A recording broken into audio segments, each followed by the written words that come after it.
Welcome to Outbound Labs by Predictable Revenue, where we share the results of our prospecting experiments, what we learned along the way, and what it means for your team.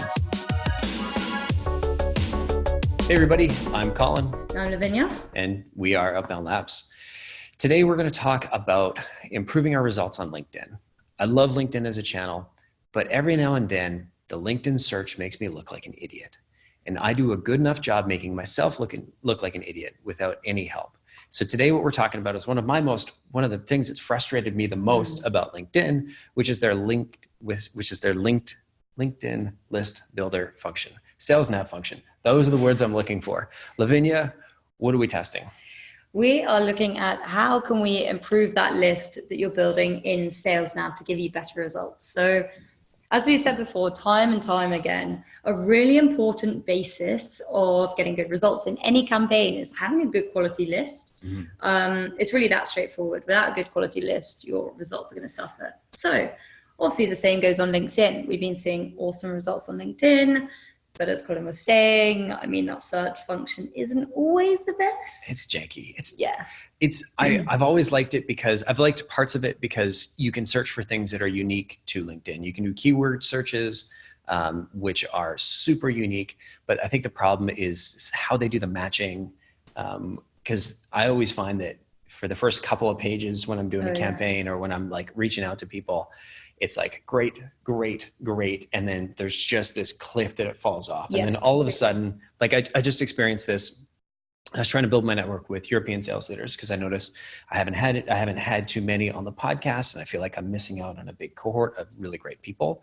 And so side note, if you are one, hit me up. But I noticed that after the first couple of pages, when I was grinding through it, the responses I was getting, because I was going through the messaging and you're trying to move really quickly. I probably should have been doing more personalization, but I only got so much time. And then all of a sudden the responses I'm getting are like, hey, I'm not based in the EU, and then I go back and I look at their profile and I'm like, well, how did they get on this list? Because they're based in New York. Their company's based in New York. Mm. I'm like, I've seen people from Brazil. It's just super frustrating. And so I'm curious, how do we go about, if that's what we're stuck with, how do you go about solving or fixing that? Yeah. Sure. Well, we thought there were going to be two different areas we could test here.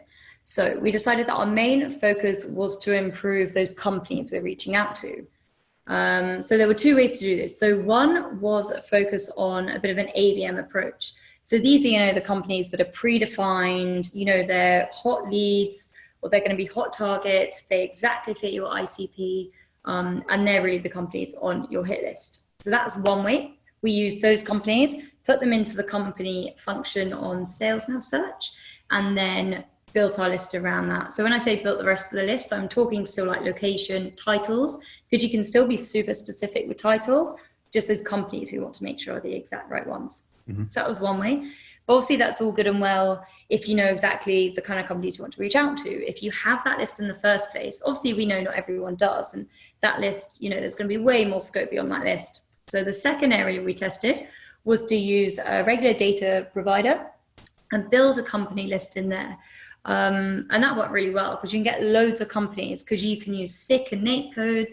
You can search really specific revenue thresholds. You can search for size of teams. You can search for funding rounds. The list goes on. You've used them. You can get really granular.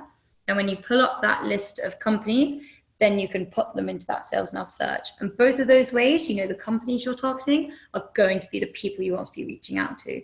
So it eliminates that fuzziness around your search results. That's sick. And so the way we're actually getting this list into LinkedIn, it's like you can do this one at a time if you're only putting in 5 or 10. Yeah. But if you're going after a couple hundred, say you've got a targeted account list and you don't want to go through all that work, how are you going through it? Yeah. So we've used this really nifty function called text join. Basically what it does, you get the name of those companies in a column in Excel, use the text join function, and it puts them all together in a Boolean search, and then you can put it straight into that company field. We'll share that function in the comments, the details below, so you can check it out as well. But that really saves you so much time. Totally. And so coming into this, before we jump into the results, so basically what we tested was looking at sort of the ABM list plugged directly in. Yeah. Still a Boolean search or Boolean, or was it? So with ABM, we didn't use a Boolean search. We used a specific company. So we knew that they were, okay. Exactly right. So variation 1 is putting them exactly into LinkedIn. Mm-hmm.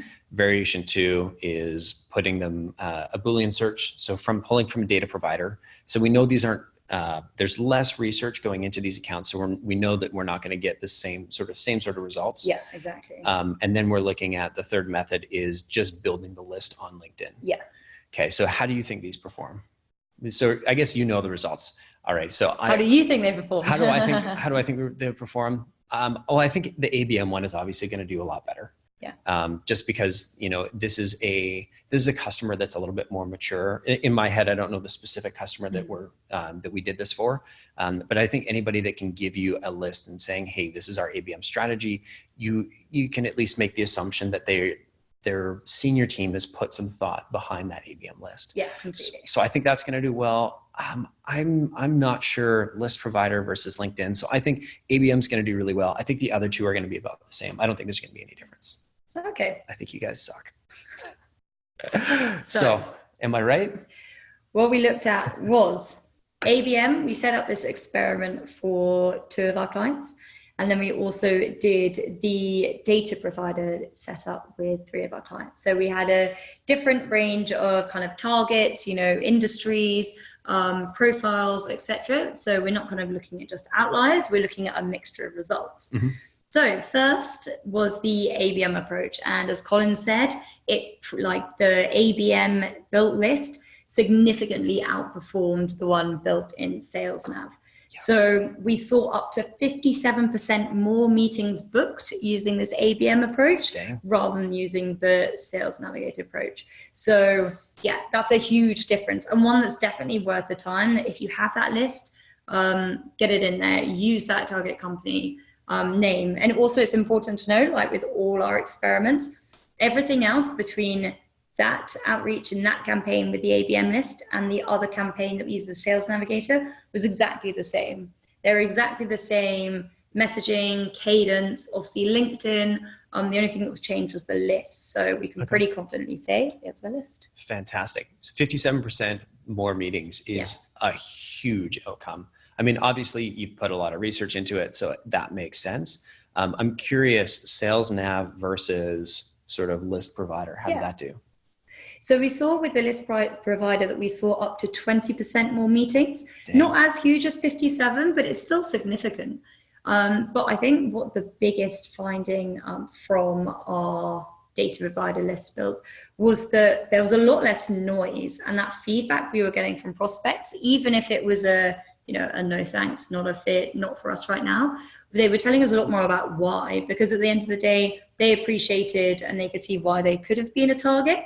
So they're getting back to us and letting us know, why it wasn't a good fit.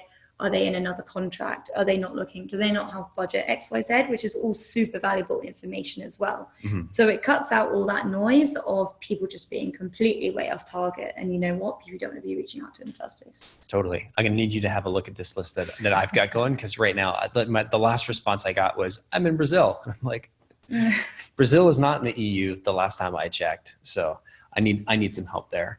I'm curious though, in between you helping me with my list, what are we working on for the next Outbound Lab test? So for the next test, we've looked at focusing on LinkedIn again. When you send that connection invite, do you want to be adding a message with it or not? And what difference does it make? Cool. Nice. That's awesome. All right. Well, thanks so much for this, and we'll see you all next time. See you next time. Bye for now. Oh, you remembered this time. Did it? Yes. Nailed it.